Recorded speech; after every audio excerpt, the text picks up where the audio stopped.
So, what exactly do you mean when you say, what do you mean?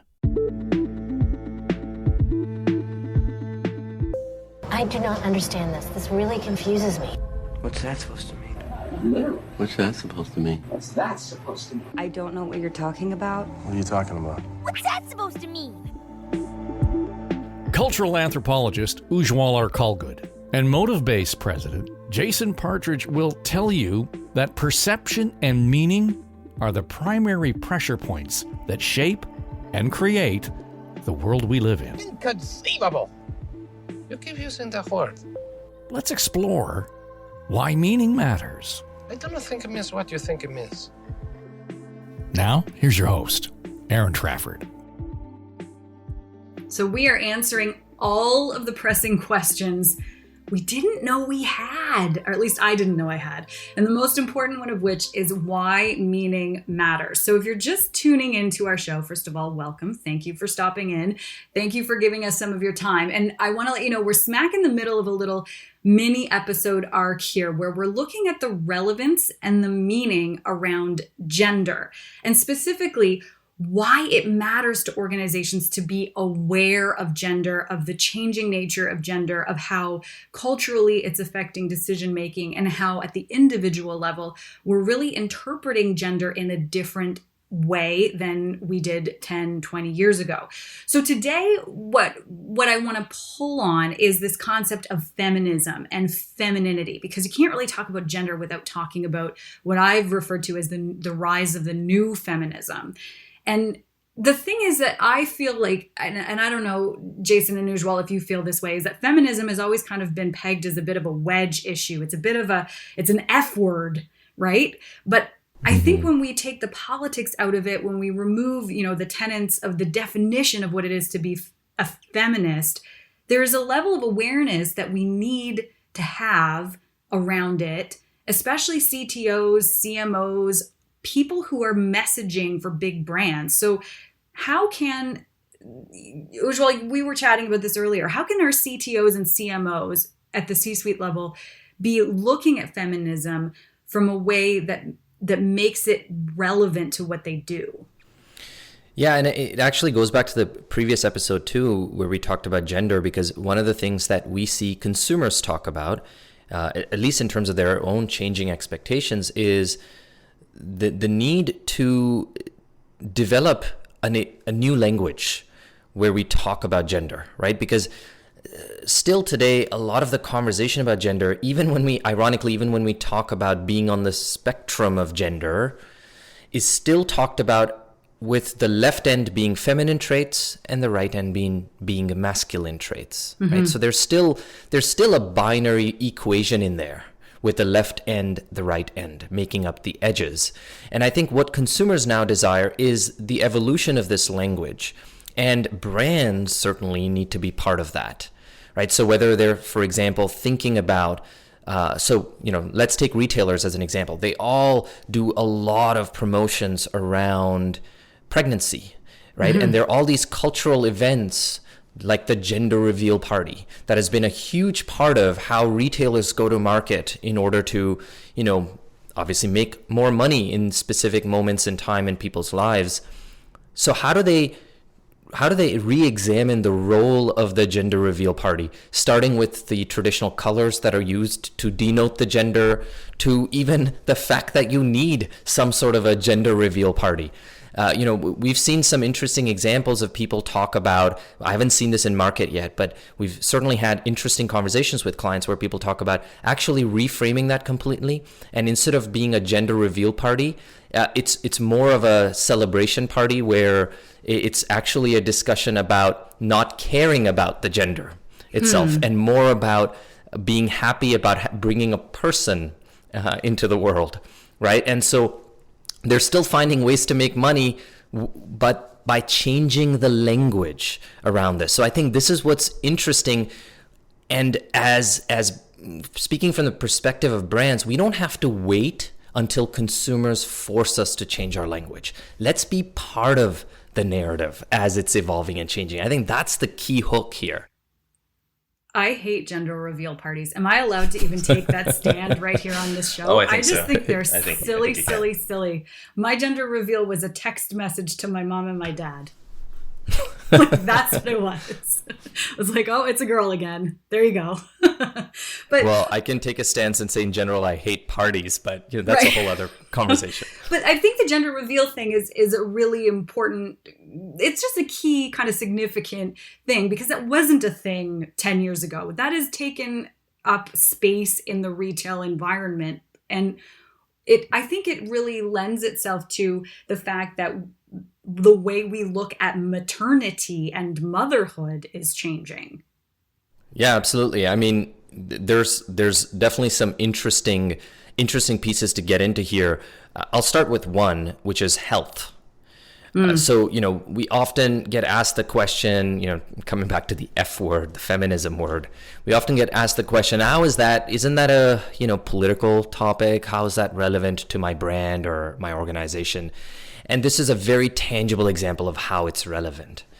If you take the meanings around pain and chronic pain, you will see a whole narrative, what we call a microculture, a whole microculture of meaning around how chronic pain is treated differently for women than it is for men.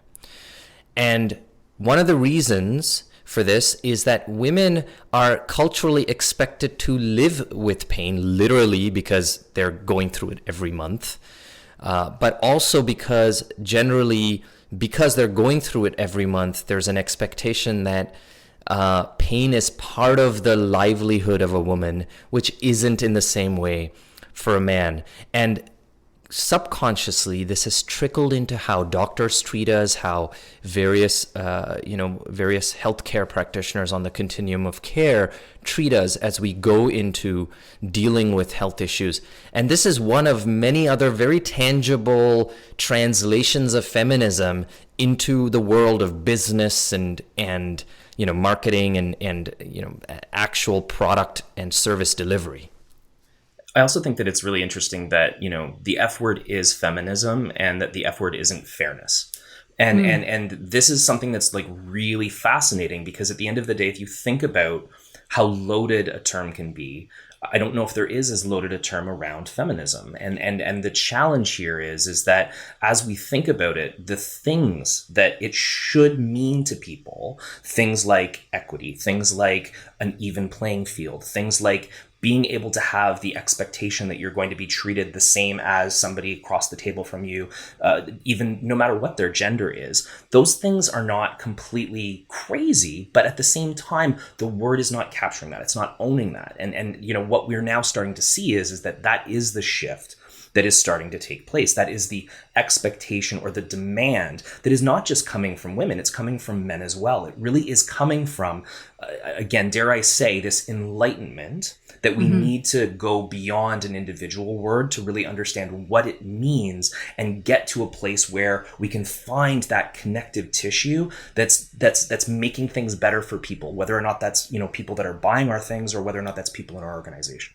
So we talked a lot, we're talking around this whole thing about that feminism so far has meant women banging down doors, asking for a little bit of awareness that our biology is different. We have babies and we have periods. Like, those two things happen, right? And they need to be part of the conversation. I have to tell you guys, though, when I was in high school, I went to an all-girls high school, so these conversations were a thing.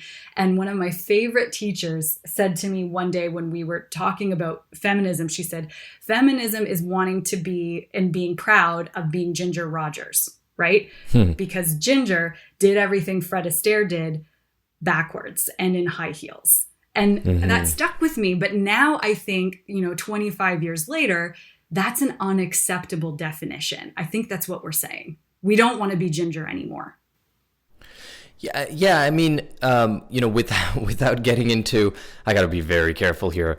Speaking about feminism as a man, without getting into the definition of what it is or should be, I think what's interesting to me is you hit the nail on the head when you said, "Hey, we have periods. Why don't we talk about it?" And I'll give you a great example. We were doing a project on menstrual pain, and we found the team that was listening to the research felt so uncomfortable using even the term menstrual, right? And it's an example where why should that, I mean, it's a biological thing. I mean, do we feel uncomfortable talking about any other biological activity that's happening in our bodies? No.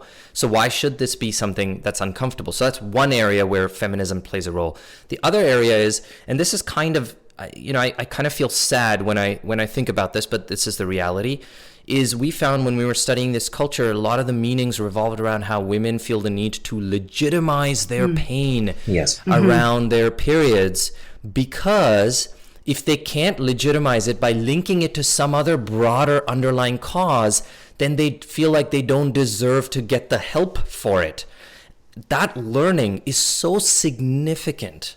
If you're a company that, let's say, literally makes tampons or makes products for people during menstruation, but potentially also just makes products in general for women, imagine what a significant finding that is, that women feel the need to link their menstrual pain to something else just to legitimize the feeling of pain.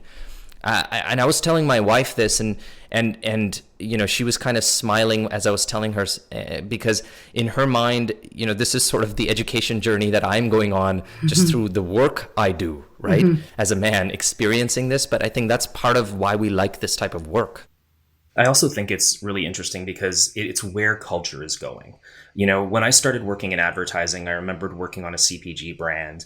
And, one of the first things I learned is that if you worked in feminine care, if they were doing a product, display, they would dip the tampon, but the liquid had to be blue. And it was blue for years and years and years, because God forbid, we actually, think about what this thing is supposed to do. So, even just looking at recent changes in advertising, where they're actually using realistic looking liquid in order to display product, and looking at the new campaign with Amy Schumer, where she's empowered to speak properly about menstruation, to speak openly about menstruation. This is, again, communication following culture. And this is the direction things are going. So, don't believe us. Believe what's happening from a category level and an industry level, because, the more we think about the changing role of what womanhood means, the more we think about the changing role of feminism, the more you're future-proofing your brand for the future. Future-proofing it and creating a more powerful and efficient organization, because, we were talking about this just before recording, that a lot of the 7-figure, 8-figure female CEOs that I am around who have all female teams run their companies around their feminine cycles, which is mind-blowing to most men that I talk to. And I think that's also where the future of work is going in terms of entrepreneurship and organizational culture. Yeah, I love that. And it definitely relates to this notion of emotional energy. And I'm excited to get into that in the next episode. Oh, emotional energy. Yes, that is key to running your business that way. So let's leave this one here. We'll pick up this thread next week. Thanks so much for listening. You can send us a comment via email to hello@storystudionetwork.com. And do not forget to like and subscribe to us wherever you catch your podcasts, and share this with your network if you're enjoying the show. We would so appreciate that. And we'll see you next week. Thanks for listening to Why Meaning Matters with Ujwal R. Kulgood, Jason Partridge, and your host, Aaron Trafford. Inconceivable! You keep using that word. I don't think it means what you think it means. Why Meaning Matters is produced for Motive Base and the Story Studio Network by Eye Contact Productions.